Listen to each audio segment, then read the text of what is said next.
Hello po mga kababayan, kamusta po kayong lahat? And once again, welcome back to another episode of Simply Talkies Vlog. Ang pag-uusapan natin mga kababayan ay ito pong kasagutan ng ating Pangulo tungkol dyan daw po sa kanyang pagsisinungaling, no, na hindi niya kilala yung mayor ng Banban na si Alice Gu. No? At ganun din po, ano po ang sinabi ng Pangulo, ilang mambabatas at isang retired Associate Justice ng Supreme Court tungkol po dito sa pagbabanta ng China sa ating West Philippine Sea. Kasi meron po daw silang gagawin na kung saan ito ay drastic move na nila. No? Kasi nga, pikon na pikon, no? Dahil hindi nila mahawakan sa liig ang ating Pangulo. They cannot actually do whatever they want to do in that West Philippine Sea, no? Dahil ang ating Pangulo ay patuloy na naninindigan at patuloy pong ito. Yan. Yung sinabi niyang hindi siya papayag na mawalan pa tayo ng teritoryo, square inch of land diyan sa West Philippine Sea. Pero bago po tayo magpatuloy mga kababayan, tayo po ay magbibigay pugay at pasalamat sa lahat ng ating channel members, followers, subscribers, nagla-like at nagsishare ng ating mga videos, sa mga nagbi-video replay, sa mga nagsishare ng kanilang blessings through super chat, super stickers, and super thanks. Ganon din po sa mga kasama natin, diyan po sa ating chat box tuwing meron po tayong video premiere, no? So, i-shout out natin ang mga kasamahan natin as usual. So, pasensya na kung hahaba itong ating intro dahil marami pong gustong magpa-shout out. Nandiyan po si Maricris Hernandez, Elora Liz, si Sikay, si Tita Aurora, at sa buong Palawan po at diyan po sa department nila Kay at Elora. No, maraming salamat po, lalong-lalo na kay Kay na siyang promotor na nagpro-promote ng ating channel at ngayon nga po tayo po ay nagpapasalamat at naabot na po natin ang 30k subscribers. Maraming salamat po. At ganun din po sa bayan ng Zambales at sa Norte at buong West Philippine Sea sa ating mga OFWs na Modern Heroes. Lagi po kayong mag-iingat. Kay Aichang, kay Miyu, Kaluyal Wanabet, Kaluyal Senchang, kay Bet M, kay Mami B, Mami Peng, Mighty Baisa, Mami Lu Parker, Malditang Lola, Maritel T, Priscilla Acepcion, kay Rebecca Lagmay, kay Joanna Twillard, sino pa ba? Nilda Arceo, Ninita Umali, R.N. Tusen, si Lucana Cana, Carclea Hatori, si Dani Reynado, si Red, si Muhammad, Lorna Rafael, at ito pong mga bago dito, si Berna Villafuerte, Ludi Pamilar, lagi po nang nakakasabay ito si Miss Ludi Pamilar, si Luzana Nerpio, si Honesto Pantalia, Simply Me Jenny, Virgie Pamposa, and Jean Jagers. So yung po yung mga nakita natin, no? Yung iba nagpapa-shoutout kasi. Meron pa dyan marami pa dito mga kababayan sa mga comment section grabe, ang dami nyo no?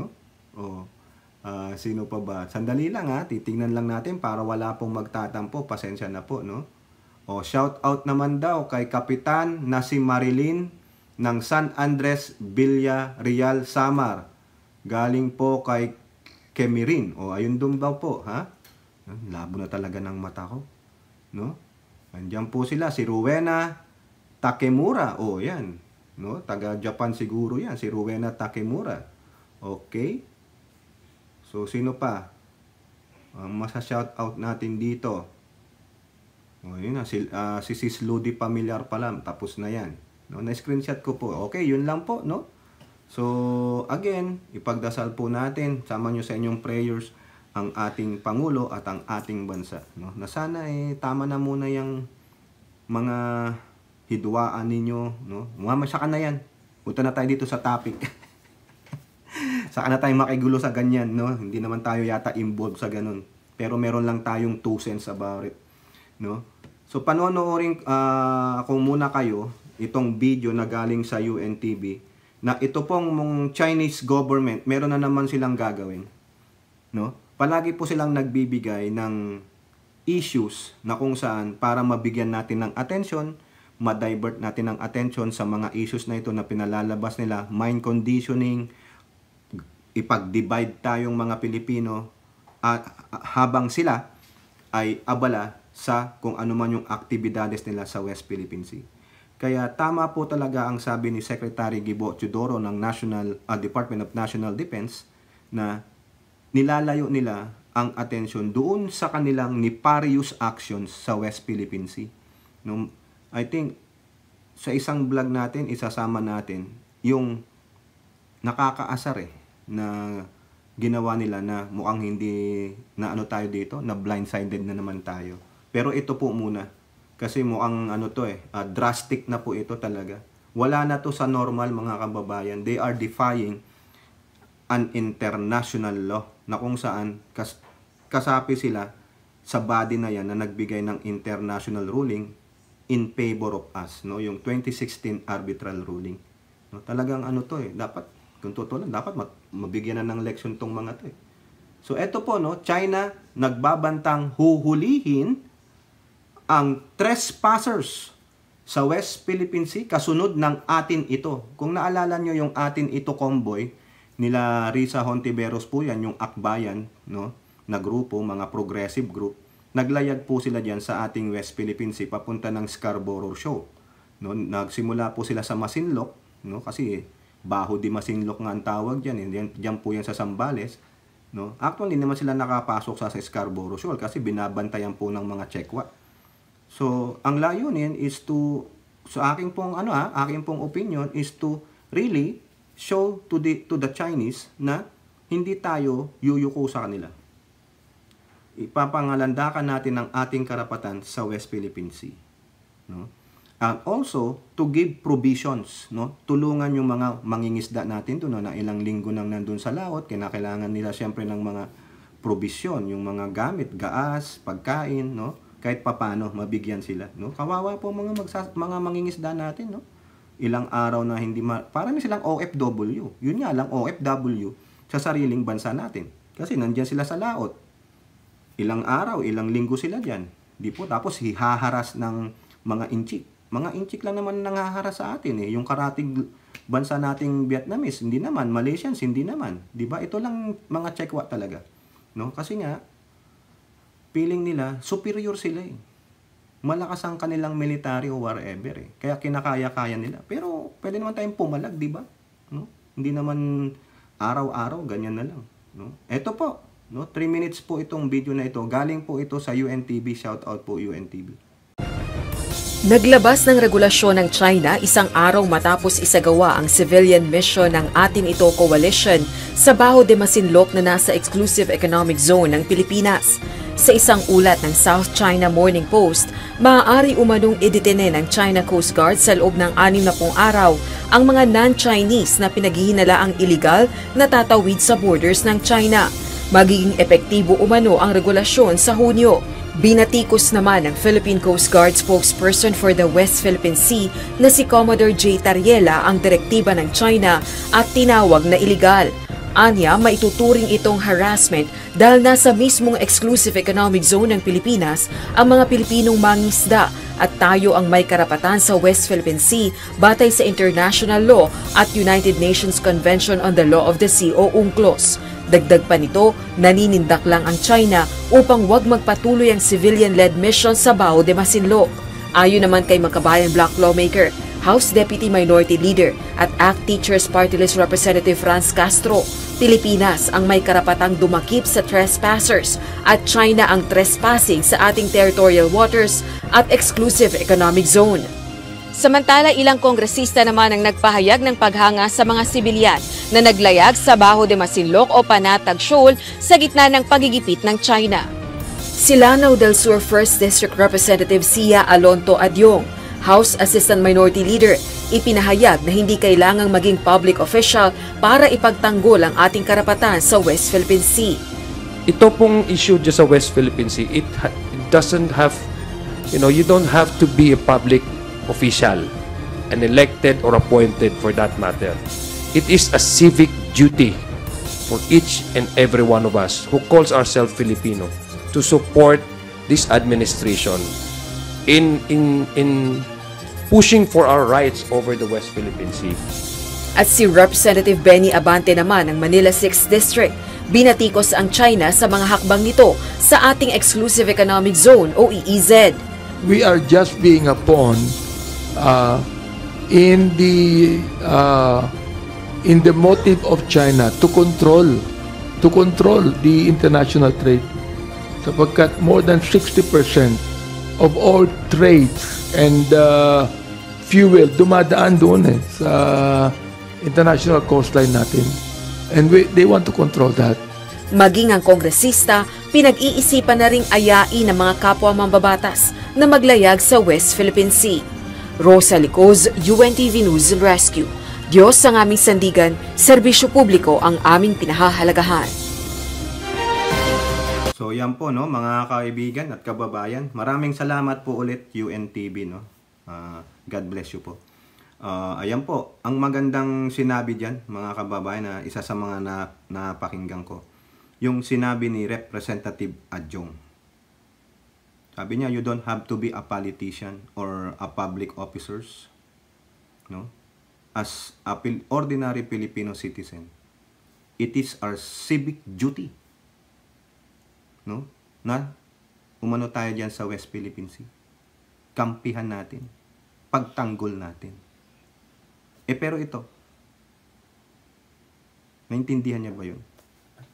Si Itok-Itok, di ba? Hanggang ngayon, ano niya? No comment. Kung naintindihan niya yung sinabi ni Adjong, magno-no comment pa rin ba siya? Malamang. Kasi, pag nagsalita si Itok-Itok against China, it will be a big repercussion to them. Yun lang yan. Hawak sila ng inchik, mga kababayan. Itong si Itok-Itok. Okay? So, yan po. Huhulihin daw po ng Chinese Coast Guard ang sinuman na mga magte-trespassing sa kanilang territorial waters. Ano karapatan ninyo? Ano ang basis ninyo? Anong pinangkahawakan yung international law na pwede nyong gawin yan? Diba? So, ibig ba sabihin, pang Pilipino lang? Kasi, napikon sila eh. Atin ito lang yan, ha? Atin ito emboy lang yan. Mga civilian lang yan. Napikon sila. Ganyan sila katarantado. Kasi ganyan sila sa sariling bayan nila.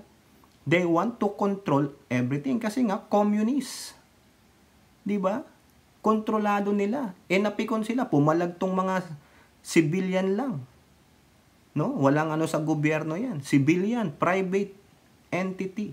Pikon na pikon sila. Kaya yan.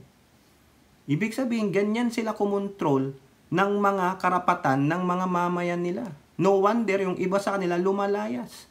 Because their freedom is being shackled. Diba? Nakatali. Itong mga Pilipino, freedom loving.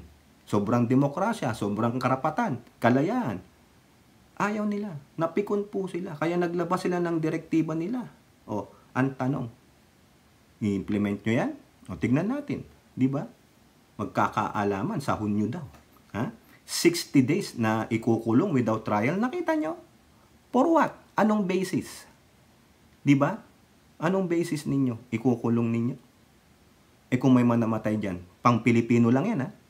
Yan ba ay applicable sa lahat ng nations na kaborder ninyo?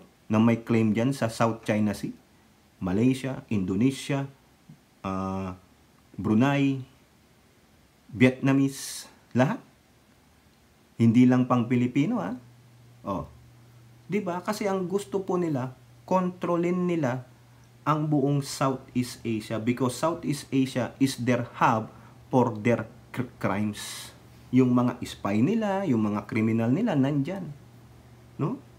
Tinatapon nila because they want to control that area. Hindi naman pwede yun.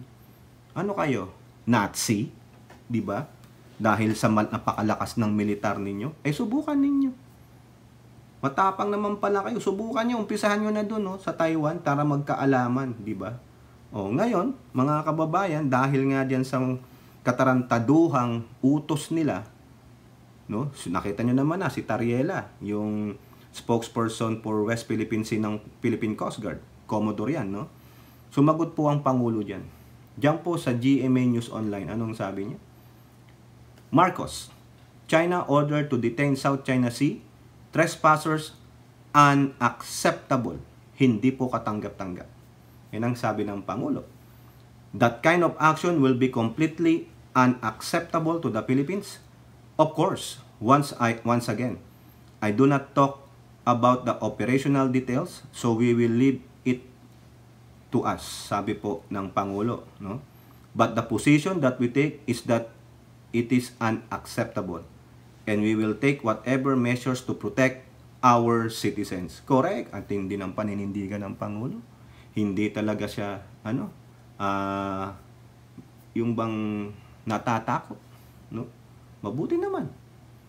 Yan, ha? At least merong nang gagawing measures. Kung sakaling gawin yan, we'll find out. Okay? Next, sino pa po ang nagsalita? Diyan, sa kawalang hiyaang utos ng China.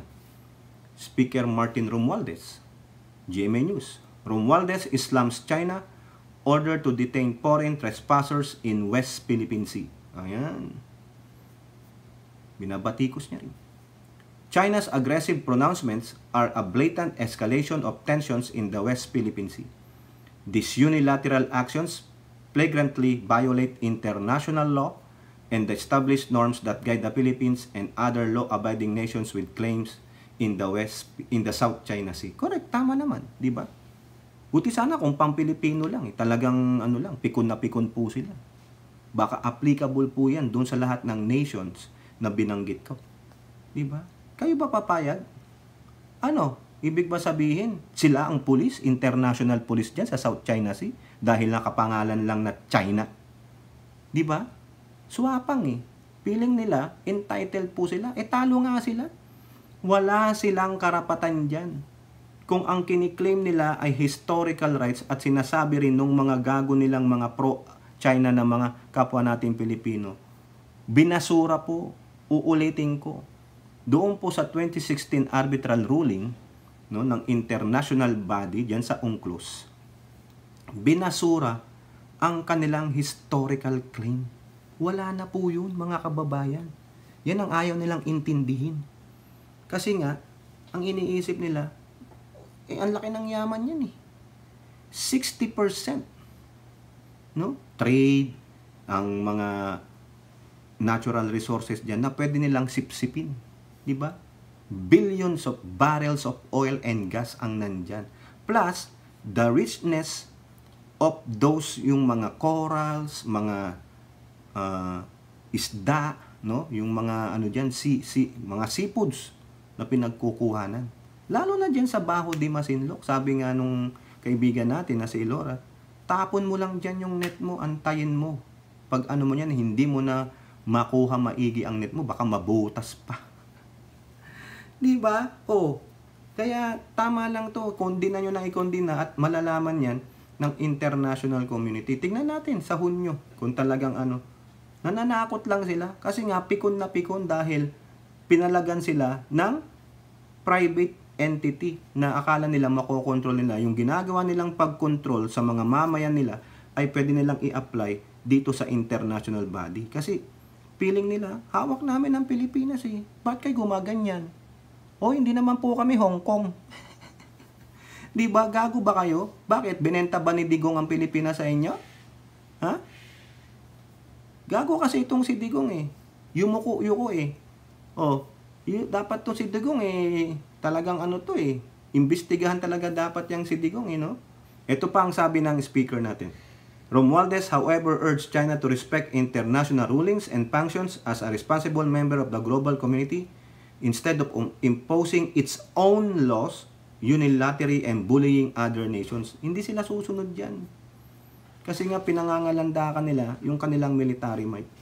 Pero tingnan natin kung kaya ng nila Hontiveros, yung grupo niya, nila Attorney Enzo na i-defy yun. Sige nga, maglayag nga kayo. Sumama pa ang mga mambabatas. Dapat pasamahin nyo si Bato, si Go, saka si Robin. Ipronta nyo si Go. Inchik naman yan Oh, baka hindi galawin si Go, 'di ba? Baka kilala si Go ng mga Coast Guard. Kasi si AFP chief binomba yung kanyang sinasakyang Unayza, 'di ba? Walang pakialam. O tingnan natin yung kapwa nila inchik na si Go. Baka galangin nila, 'di ba? O now, sino pang nagsalita diyan, mga kababayan, no? Papalag at papalag kasi yung mga nagsasabing bakit ngayon lang kayo nag-iingay, kasi nung time ni Duterte, silence is golden. Para po siyang China. Sinashut up niya, pinapatigil niya, binubusalan niya ang bibig ng mga nasa gobyerno na wag makialam. O ngayon, hindi nga nakialam. Anong ginawa ni Digong? Sell out sa China. No? Sabi niya, tubig lang yan. O, wag na kayong makipag-away sa tubig. Gago, Digong, water is life. Subukan mo mag-uminom ng tubig sa isang linggo. Ewan ko lang kung ano mangyari sa'yo. Baka puro soda inumin mo o juice. Di ba? O, dito sa Politico News, anong sabi? Si Subiri, di lang sila umaangkin dyan. Mig Subiri slams China's Coast Guard's alleged detention powers in West Philippine Sea. O, eto. Huwag sana silang magsalita ng ganyan. Dahil hindi lang naman sila ang claimant dyan sa South China Sea. Correct, ang dami po, tulad nung nabasa ko. The alleged Coast Guard arrest powers violate the International Convention on the Law of the Sea, which protects the freedom of navigation at sea. Clear violation ng UNCLOS yan. Kung sibilyan po ang dumandian, mga mangingisda, pampasaherong barko, cargo ships, hindi dapat galawin ng China yan. These are freedom of navigation lanes. Correct, tama yung sinasabi ko dati. No? Na yung buong South China Sea, no, pag talagang walang pumalag sa mga yan, di pag-aari ng Chekwa. Daanan yan ng mga commercial ships eh. Ang laki nga, di ba, 60%. Ha? Kung walang papalag na tulad ng Pilipinas dyan sa kanilang ginagawa, sabi ko sa inyo, baka nga in the future magtatayo sila ng toll gate dyan, toll fee. Walang pumalag eh. O they can do whatever they want. O yan, tingnan nyo, maglalagay daw sila ng huhulihin daw yung trespasser. Tingnan nyo yung nila, yung linya nila, di ba, gumanon yung linya. O, yung buong yan. Daanan ng mga cargo ships yan. So lahat ba applicable o pang-Pilipino lang? 'Di ba? Banas na banas nga, ulitin ko, banas na banas po sila sa ginawa ng atin ito. So ang hamon ko naman sa atin ito, ulitin ninyo para magkaalaman. Ulitin ninyo, o di kaya may dumaan lang na mga barge diyan, mga barko, commercial ship, huhulihin ba? Pag may dumaang Malaysian diyan, huhulihin ba? Indonesian, Vietnamese, o sino pa yung mga dumadaan diyan sa South China Sea ninyo na 9-dash line. Di ba? O, sige nga, tingnan nga natin. O, diyan dami nyo palang hihuhulihin. Hulihin nyo na lang lahat. Pati sarili nyo, kulungin nyo. Mga gago kayo eh. Di ba? O, ano pa? Sino pa? O, mamaya na yung isang mambabatas. Ito, yung dating Associate Justice retired ng Supreme Court. Pareho lang po sila ng ini-echo ni Subiri. Carpio, New China Coast Guard Regulation contrary to UNCLOS UN Charter, ayon po sa sabi sa Inquirer.net. The new Chinese Coast Guard Regulation is clearly contrary to UNCLOS and the UN Charter. Under UNCLOS, no state can subject the high seas to its sovereignty. Correct. High seas yan eh. Wala dapat eh. May exclusive economic zone ka lang. Yung binibigay nga, 200 nautical miles and that's it. Ang high seas na yan, daanan yan ng commercial vessels eh. Freedom of navigation nga dapat yan. Walang sino man dapat may mag-ari. Walang sino man dapat magbigay ng kautusan na bawal kayo dito, amin ito. Wala po yan. Yan po yung napagkasunduan nila sa UNCLOS. Isa dyan na signatory ang China. Tapos ayaw niyang sundin. Diba? Under this new Chinese regulation, the Chinese Coast Guard is authorized to arrest, detain, and expel foreign individuals or foreign vessels that sail in the high seas of the South China Sea. China's new Coast Guard regulation is subjecting the high seas of the South China Sea to China's sovereignty in clear violation of UNCLOS. O, sige nga. Ito nga, i-debate nga yan ni Digong. Kasi gusto niyang makadebate daw tong si Antonio Carpio. Clear to explain this one. Kasi sabi ni Digong, master din naman daw siya ng geopolitics. O sige nga, Digong.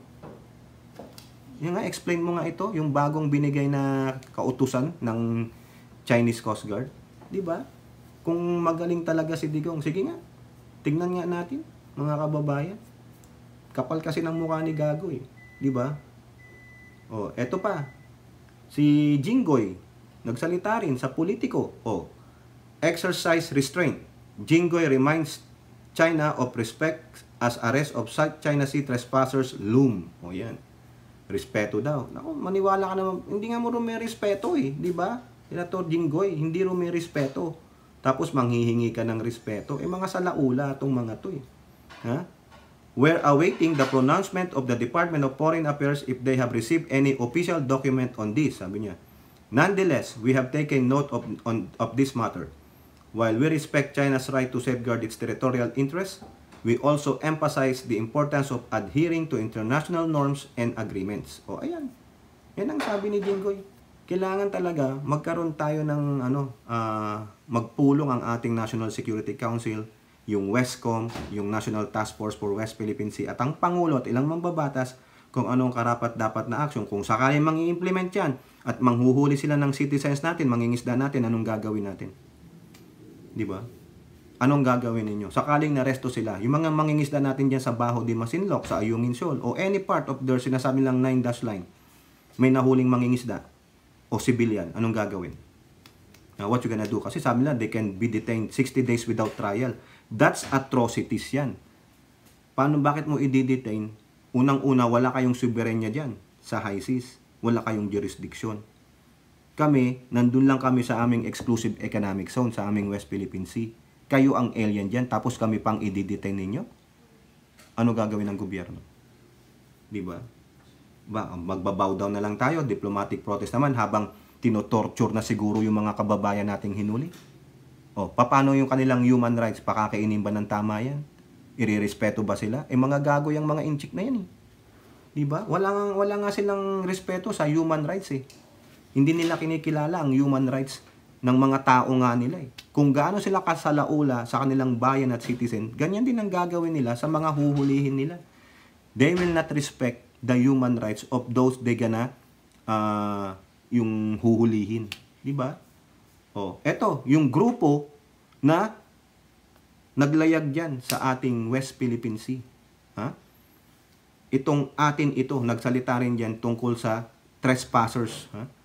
Atin ito, China's threats to jail West Philippine Sea trespassers, a desperate move. Correct. Diba, doon sa balita, nagsalita si Makabayan Black, si ACT Teachers Party List Representative Castro. Yan. Itong balita na to nasa GMA News Online. A civilian group which recently went to Scarborough Shoal in the West Philippine Sea denounced on Saturday China's threat to detain foreigners trespassing in the South China Sea. Quote, ito yung sabi ni Akbayan President and atin ito coalition co-convenor Rafaela David. China's threats on so-called trespassers in the West Philippine Sea are a clear indication of their desperation. Ayun po yung sabi ko sa inyo kanina, desperado sila. Kasi nga, una, pikon na pikon sila. Dahil hindi nila magawa yung ginagawa nilang pagsupil ng karapatan ng mga mamamayan. Kung nagagawa nila sa bansa nila yon, hindi nila magawa dito sa mga Pilipino. Diba? Pikon sila Kasi feeling nila, extension ng country nila, yung ating West Philippine Sea, yung ating exclusive economic zone. Ano karapatan ninyo?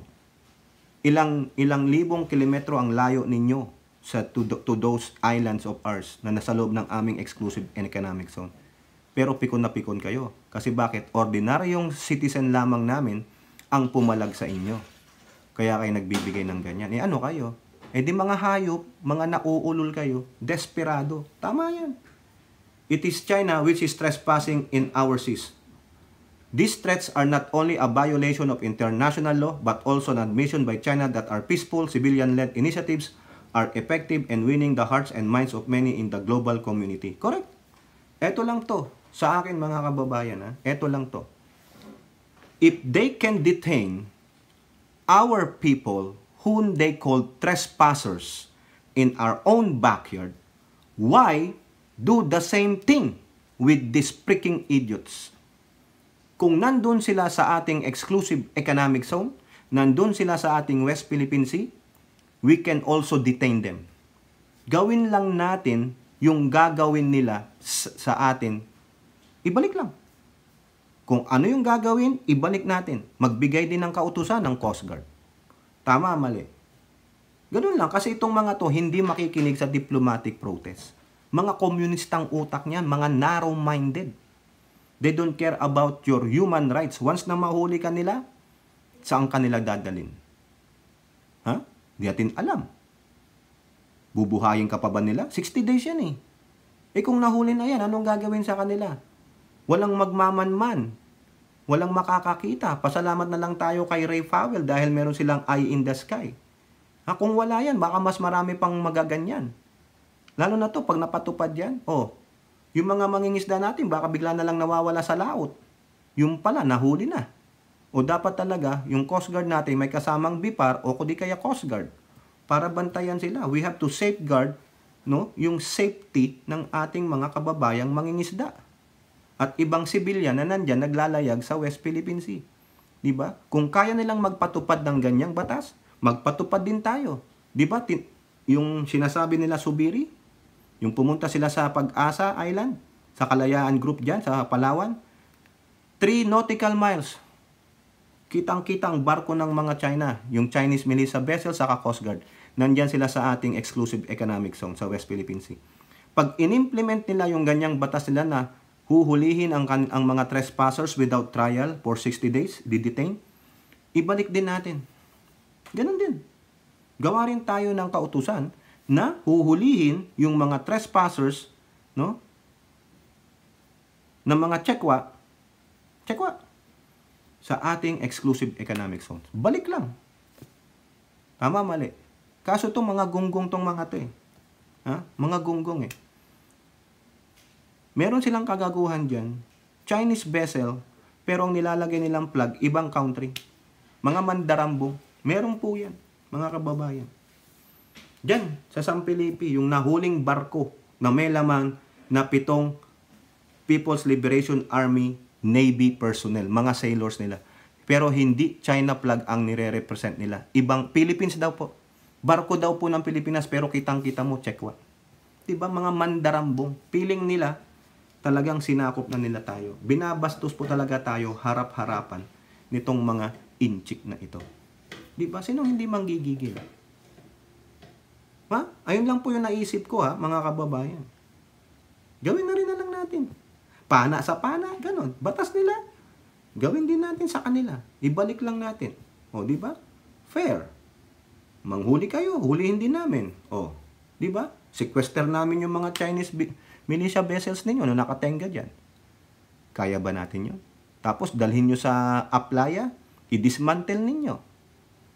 Sunugin ninyo. Sunugin ninyo dun sa ating exclusive economic zone. Kung wala kayong pang-tow, sunugin nyo na lang. Pakita nyo, sinunog nyo. Ganon. Diba? Kung drastic sila, drastic na rin natin yung action natin. Kasi tama si Speaker Martin This is just the provocation. Sila ang nagpro-provoke ng ganitong action, hindi tayo. Ini-intensify nila, gumagawa lang sila ng paraan para magkaroon ng escalation, ng provocation. Tama sabi niya, binasa ko sa inyo kanina, the blatant escalation of tensions in the West Philippine Sea. Nag-a-anti up sila. Parang nagdo-double down sila. Gumagawa sila ng rason para lalong ma-escalate ang tension sa West Philippine Sea. Tapos, babalik na rin nila. Tayo naman daw. Tayo, mga Pilipino lang ang ng tension sa West Philippine Sea. Kami nga, mababait kami. Pinadadaan namin sila. Gago pala kayo Diba? O sana naman, diyan sa pag-uusap ng ating Security Council, ang Pangulong Bongbong Marcos, saka yung Task Force for West Philippine Sea, maganda sanang plano ang gawin ninyo. Kasi kung tototohanin nila yan, maraming mangingisda ang mawawala sa laot natin. Alam nyo naman yung mga yan. Di ba nga yung kwento, yung defense minister nila, nawawala. Biglang pinalitan. Hindi na makita kung nasaan yung defense minister. Marami silang ganyan Kasi nga, wala silang human rights. Dami sila EJK. Yan. Hindi nga makapasok ang human rights dyan Yung International Commission for Human Rights, wala. Di ba? Kasi, ano nga sila komunista Mga diktador. Hindi nila kayang diktahan ng presidente natin at asar na asar sila sa ginawa ng atin ito, twice na yan. Sabi nila, ito na, drastic na, huhulihin. Pagkahuli, ano gagawin yan ng mga yan? Baka dalhin sa mainland, doon ikulong. O di ba? Wala na tayong habol. Paano mangyayari diyan? Paano natin malalaman na hinuli pala sila? Ha? Yung mga mangingisda natin, kawawa naman. Paano pag hinuli, wala tayong kaalam-alam, walang bantay. O, di kawawa. Di ba? Iiyak-iyak na lang tayo. Anong gagawin? Protesta. Papadala ng envoy doon. Ganon. Dapat mabantayan itong mga mangingisda natin. They can fish freely. They have the Indo-Pacific free navigation. Huwag kontrolin ng inchi. Oh, okay? So, ito po, ang next natin, no? Ito po, hindi related dito sa West Philippine Sea, pero related po ito kay Pangulong Bongbong Marcos. Kasi naalala nyo yung picture na yan? No? Yan po, yung pinagpepestahan ng mga DD sheets. Hindi po pinagpepestahan ng mga dilawan yan. Ang mga dilawan nakikiisa na po sa ating Pangulong Marcos. No? Ang nagpipiesta dito, yung mga kampo ni Digong. Kasi sinasabi nila na sinungaling ang Pangulo, na i-vlog ko rin ito eh. Di ba? O ano ang sabi ng Pangulo ngayon? Ha? Nasalita na Pangulo, kala nyo hindi kayo papalagan ng Pangulo ngayon, ha? Marcos, photos with Gu prove nothing. Kala nyo hindi magsasalita ang Pangulo, no? Kala nyo, kala nyo tulad ng dati lang na no comment. Ito lang si itok-itok. Shout out nga po pala, nakalimutan ko sa mga pinanonood nating mga vloggers and influencers. Nandyan si Carclea, si Mami Peng, si Munting Tinig, Ali Bugha, si DJ Byron Music Topic TV, si Mike Cervera, Mike Abe, Mark Ramos, si JIL Review TV, si Papa Trix, si Maestro Paul, sino pa ba yun? Nakalimutan ko, si What the F? Direct Freddy Valera. Tama po ba? Si Top 1. Nakakalimutan ko si Sir Top 1. Sir Top 1, shout out po lahat sa inyo, no? So, baybayan nyo po yan, mga pro-admin vloggers po yan. At meron pang isang yung batang-bata. Mahusay din to. Si Jake Magnus. At lahat po nung pumunta doon sa Sara Resign Rally ng mga vloggers. Alamin nyo na lang po kung sino pa yung mga nandun. Nandun yata si Biyahe ni Koy, si JDB, si Chris Ulo, si Kakopi nandoon. Hindi lang nagsalita si Kakopi. I-subscribe nyo po yan, i-follow nyo po yan. No? At least may paninindigan, may prinsipyo yung mga yon, no? Okay? So ito, sabi ng Pangulo, it proves nothing. Wala. Pero, you cannot please everybody, Mr. President. Kasi, talagang itong mga to, narrow-minded. Tulad ng mga inchik, narrow-minded. No, lahat na lang i-issue. Akala mo, mga perfecto. Yung po yun. Akala mo, napaka-perfect nila, they cannot do anything wrong. Everything they will say, everything they will do, are just perfect. Just like them. Wow! Di sana kung perfect pala kayo, di sana ginawa nyo ng perfect ang pamumuno ng inyong Digong Duterte. Noong 2016 to 2022, di sana kung perfect pala kayo, the way you criticize this government, di sana ang ganda ng Pilipinas. After na bumaba si Duterte, wala siyang iniwang utang sana na ilang trilyong piso na ngayon pinangangalandakan nyo na kagagawa ni Pangulong Bongbong Marcos. Di ba nagbabayad pa nga ng interest, utang ang Pangulo? Yung latest na meron ako dyan eh. Di nyo nga pinanood, ayaw nyo nga nung magagandang balita ng gobyerno. Gusto nyo, puro chismis eh. Di ba? Kung ganun pala kayo kagagaling, ganun kayo ka-perfect, that nothing is wrong with you. Nothing is wrong for the things that you're saying, you're doing. It's all about perfect. You are the only sons and daughters of God Almighty. Bakit hindi nangyaring gumanda ang Pilipinas? Ano ang poverty line natin? Bakit ang dami pa rin problema sa lahat ng departamento ng bansa? Di ba? O ngayon, nakakita lang kayo ng ganyan, sinabi ng Pangulo, hindi ko po kilala yan eh. Siyempre, bakit? Lahat ba kailangan ba? Alamin mo, kilalanin mo lahat. Di ba? Tama, mali. Ibig pala sabihin, maging sharp ang Pangulo, yung utak ng Pangulo na lahat ng pupunta, makakaharap niya, makakamayan niya, alam niya ang pangalan at kilalanin mo? Does he need to spend more time just knowing all these people? And be be cozy-cozy with them? Tama ba? Ha, Hattori? No. Maski na ako sa birthday ba? Sa isang birthday party o whatever occasion like you are celebrating for something and you got invited. Sa tingin mo, magpa-picture ka dyan. Tapos sasabi mo, hindi ko po kilala yun Pero may picture ka. Pwede naman mangyari yun. Di ba? Tanong nyo na lang kay Munting Tinig. Yung mga pumunta sa event. Maski na ako, nagpa-picture ako, pa-picture po tayo. O ganun lang. Diba? O parang yung anak ko, nakapagpa-picture kay Keanu Reeves dito, nung nagsushooting si Keanu Reeves dito sa Bali.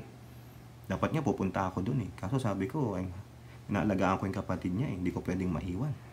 So just take a picture and send it to me. Andun si Keanu Reeves. Pag tinanong ko si Keanu Reeves, kilala mo yan, anak ko? Sabi, no, I don't know her. I just have a picture with her. Diba? Because they asked for it. Nothing. So, anong pinoprove yung mga DDS kayo? Nakilala niya?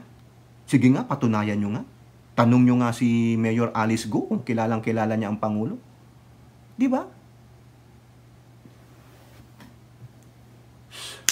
Sabi ng Pangulo, pinatos kayo. Di ba? Photos with Go, prove nothing. Sabi dang dito, proves nothing as lots of similar photos were taken during his campaign. Correct! Kayo po, yung mga vloggers, influencers na sumubaybay during the campaign of our beloved President. Diba? Kayo magpapagpapatunay niyan. Lahat picture taking. Tanong lang ginagawa ng Pangulo tuwing pupunta sa ibang bansa. Diba may mga group photo o picture taking na po. Ibig ba sabihin, kilala ng Pangulo? Parang ako, pag nasa likod ako ng Pangulo, kilala ako ng Pangulo. Kinamayan ako ng Pangulo, kilala niya na ako. Hindi. Dahil leader siya ng bansa at leader siya nung campaign period ng team nila, siyempre, matunog ka. Di ba, gusto nila makipagkamay sa'yo, makipagta-picture sa'yo, but it doesn't mean, nakilala mo na sila. Kasi tapos sasabihan kang, they will accuse you of, you are a sinungaling. Wow, ang galing, perfecto. Di ba? How many pictures I take during a campaign? Siguro 1,000 isang araw. Lahat naman ng humihingi ng selfie, hindi ko hinihindian. Tama naman. Di ba? Meanwhile, the President emphasized that investigation on Gu and her possible involvement in the defunct Pogo installation had just begun nagsimula na. We have a ways to go dahil talagang hinahanap natin kung ano ba talaga ang totoo. Yan. And as I said, there is also an ongoing investigation by the Senate. So let's allow the executive side and the legislative side to do the work and continue our investigation. Wala pang definite conclusion. Tignan nyo, hindi lang pala ang legislative, pati executive department nag-iimbestiga na. Kasi malaki yung national risk po yan National risk yung ginagawa ni Guo. Actually, mga kababayan, may napanood po akong YouTube video na parang itong si Guo ay ginagamit ng Chinese government to destabilize para i-infiltrate ang isang country. Planted Pero I'm not giving a finality. It's just my assumption based on what I have read and what I have seen. Parang ganun ang pattern. Ang sa atin, ang ginawa ay ang Pogo. It is their entryway for their vicious, nefarious activities para sa ating bansa. Okay? So wala. It proves nothing. During the campaign or current events na may mga events ang Pangulo, it proves nothing. Lahat, papapicture, lahat kakamayan. So ibig ba sabihin, kilala ko kayo lahat? Yun ng yung face ni Mami B. Ang dami nilang pinapakita ang picture sa akin. Hindi ko matandaan Si Priscilla Acepcion, nakita ko minsan ng picture, hindi ko nga matandaan ngayon kung ano yung tsura niya. Pag araw-araw ko nakikita tulad ni Mami Peng, yan, kilala ko, ito si Mami Peng. Si Ali Buga, napapanood ko, Munting Tinig. Pero yung once lang kitang makita, no. Tulad ko rin ng Pangulo, no. Hindi ko kilala yan. Baka may picture kami, okay, so yung event na yan, minsan lang, pero hindi kami magkakilala. Nagkataon lang yan. Tapos sasabihin nyo, sinungaling ang Pangulo. Kayo ang sinungaling. Kayo ang sinungaling. Kasi because of your hatred sa Pangulong ito, anything is hindi maganda ang sasabihin ninyo.